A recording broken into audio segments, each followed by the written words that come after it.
Hey, Bunker Labs community. I am Liz Marion, your Launch Lab Online Community Manager, and we're here for an all-in interview with one of our friends, Makeba Butler.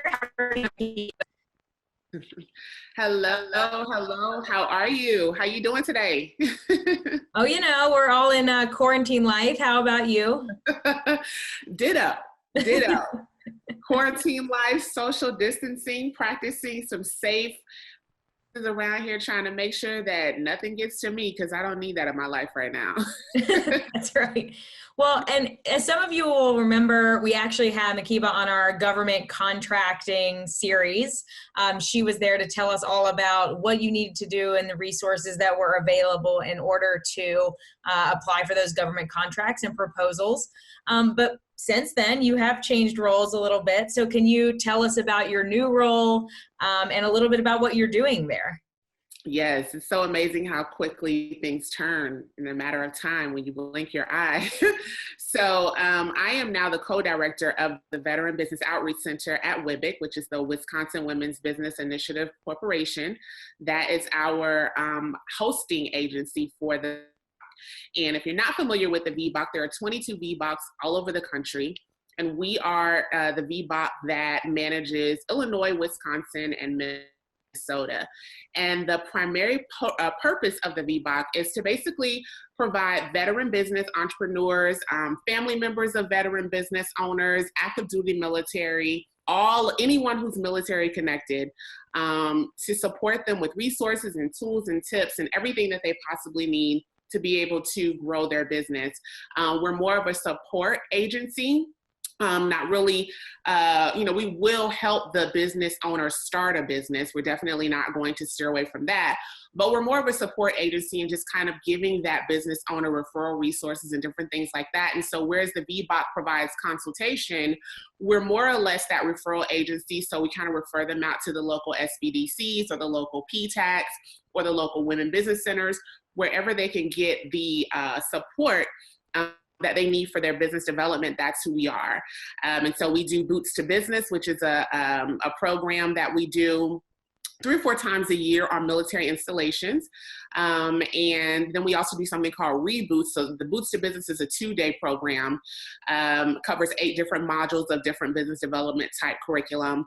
And then we also do a condensed version of that called a Reboot. And we do those throughout the year, and those are off base. So in more communities, we partner with different partners to be able to provide that to spouses of military veterans, family members, and different individuals like that, so that everybody from a holistic standpoint can have what they need to kind of grow their business. So that's what the VBOC does in a nutshell. And then we serve as a support agency for all those other agencies that's out there who support our business owners. That's awesome. And, as before, if you'll remember, Makeba was a PTAC. But can you tell us, when somebody is looking for their nearest VBOC, who are they looking for? What kind of roles and titles should they be looking for people to speak to at that VBOC? So really for instance, with our VBOC, we have a co-director kind of working model. And so my management area is Illinois, and my co-director's management area is Wisconsin. We do that solely and individually. And then the both of us share the Minnesota coverage. And so if you are in the state of Illinois, then you are going to reach out to me.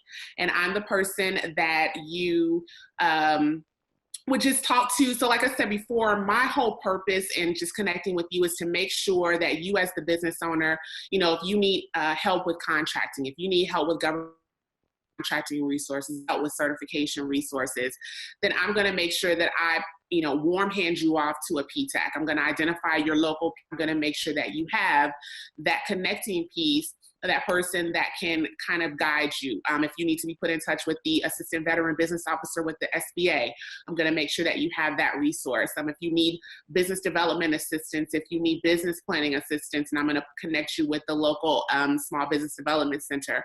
So in Wisconsin, you're going to connect with the VBOC director there. And then if you're in Minnesota, you're going to connect with either one of us. And so to be able to do that, all you just need to do is look up the VBOC at WWBIC, WWBIC. Also make sure that Liz have the contact information for me so that those veteran business owners can contact me directly via my email. Yes, and we will definitely drop those links and Makeba's contact information below. So, with your experience, especially right now when we are dealing with, external causes of frustration, I am sure, but also crisis management for our business owners, what are the types of things that you're hearing from business owners, and what are you encouraging them to keep doing in their businesses to move forward? So the number one thing that I hear from business owners right now is, should I continue selling? Should I continue doing business? Should I continue? Like, it feels so awkward right now to do anything in my business. Actually, I'm in several Facebook groups, and there was a gentleman who posed a question. He said, does it feel weird or awkward to anyone else to actually work on your business right now because of the state of the economy and the state of the country, and how people are perceiving individuals who, market their business and really put their all into their business? And I responded to him, and I basically told him, I said, you know what, if you are in business, if you are in this time of what we're going through right now with the economy, it's not an indication that you stop selling. It's not an indication of that, but you do need to be mindful of how you go about doing it, because people are very, very aware of preying, Preying. They're very aware and on edge of people preying after them, trying to get more money from them and trying to just satisfy their own, as the business owner, their own individual needs. And so when you are building your business and when you are actually executing your business with customers or potential customers out in the field, you need to come from a place of service, because the need for what people have does not go away, right? Because, even though they have closed down the ability to go inside of a restaurant to eat right now, does it take away or eliminate the fact that I still have to eat? Right. And so that means that I'm going to figure out a way to get food from that restaurant. So that restaurant still, it would not be a service for me for that restaurant to completely close down, because I still need to eat. So what restaurants are doing now is they're coming from a place of service, in that they are allowing you to either pick up the food that you need, or they will deliver the food to you, but they are not allowing you to come into the establishment.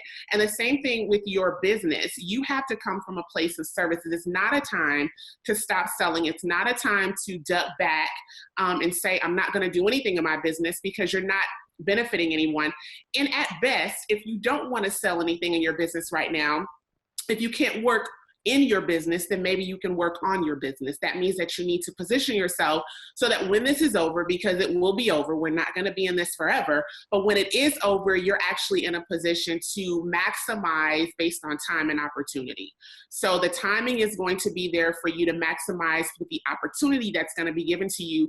And if you're not working on your business right now from a perspective of growing and really building yourself and growing yourself, whether that's service-based or product-based, you're going to miss the opportunity that's going to present itself, because I am absolutely positive and believe that there is an opportunity that's going to come after this is over, and you have to be ready for that. Absolutely. And I love that distinction of working in your business versus working on your business. This is a great opportunity to do both of those, actually, but to work on your business. So, and that you kind of gave a little bit of a window into this, but what are entrepreneurs doing that they should stop doing right now, that maybe they shouldn't prioritize, and it's a good opportunity to maybe backtrack on some of those habits or routines? Right. I think one of the things that business owners should probably stop doing is they should stop saying that this is not the time to. It's kind of what I just said earlier. Stop saying this is not a time to do business. This is not, for instance, I work with a client who has a spa business, and we were having a counseling session, and she said, I've had about 6 cancellations in, this week so far. She said that's about $1,500 in lost revenue based on the type of service that they're getting. And she said, I don't know exactly what to do. You know, I said, well, what is your greatest need right now? What is your biggest concern? And she said, my biggest concern is really trying to identify additional streams of revenue for me right now, additional streams of revenue that will help me to not only continue servicing my clients and my customers, but also allow me to fill in that gap that's occurring because these people are not remaining in place. And so, you know, when you look at it from that perspective and you're trying to figure out, you know, the revenue piece of it, one of the questions that you have to go from saying my business is failing to going to asking yourself, how can I change the method of how I'm delivering? Right. And so a lot of people right now who do face-to-face classes under normal circumstances have changed their model to doing online classes. Right. So they don't change, they don't stop providing what they need to provide for their customers. They just change the method of delivery and how they do it. So what is it that your business is not failing right now? And if you're in a situation where you don't see from a logical perspective what you're going to do because you're just so focused on how you always do it, you probably need to figure out, how can I do this, the same thing that I do, but do it differently and through a different type of platform. That's a great point. Absolutely. Of looking at other entrepreneurs' example, you know, and by their example, looking at what you can do in your own business to move things virtually or digitally. You know, and I'm assuming that you are still available virtually. The VBOC has not stopped, obviously. Yeah, so we're definitely with the VBOC. WWBIC has moved all of their face-to-face classes online. And so because we certain veteran specific type business development throughout the course of the year, the needs of a veteran business owner is the same as the needs of a civilian business owner, right? This is not the time to try to differentiate that. And so if I'm a veteran business owner who has a new business, or I'm a veteran business owner who needs to figure out different marketing strategies, nothing's going to be different from you as a civilian. So basically what we're doing at WWBIC is we're steering our veteran business owners to the WWBIC platform. If there's anything that you need, go to the WWBIC platform and see what distant education classes are there so that you can take part in that until we are able to our sense of normalcy, being able to offer you something for you in front of you. And so, yeah, we move with the times, we move with the situations, and that's what you have to do within your businesses. You just have to move with the course of how everything is going right now so that nothing stops. Yeah, and I think that that's a great point, you know, talking about not ignoring the situation, but making the opportunity for yourself. And to recap that, you know, it's a great time actually to reach out to these resources. Like you're saying, reach out to VBOC, reach out to, you know, your local SBA office. So Makeba, last word to you. What is your advice for our entrepreneurs to start doing right now? So in a nutshell, summarizing everything, I think that the number one thing that I would suggest to business owners is to, number one, breathe, stop and breathe, right? It seems like right now is not the best time to do anything, but if you look at it from a perspective of the recession and how things happened before and what happened right after that, what happened right after that was businesses started taking off, right? And so if you maximize the moment and really prepare yourself in the that you possibly can, whatever that looks like. If that means personally developing yourself by sharpening your skills in money management or budgeting, or sharpening your skills in marketing, or sharpening your skills in how to pitch, or whatever, do that now, in addition to trying to figure out how to maintain the customers that you have, because they need to know that you're still there, so that when the opportunity comes after all of this is over, you are ready to take off and take your business to where, because it's going to come, and it's going to come very quickly. So my advice to business owners is to keep growing, keep moving, keep working the box, position yourself right now to do what you need to do so that you can sustain yourself and then be ready to take off when it's all said and done. That's great. And it is a very good note to end on. Makeba Butler from the Illinois VBAC, thank you so much. We really appreciate it. And I will be dropping links to her resources and her contact information below. Thanks, Makeba. You're welcome. Thank you, Liz.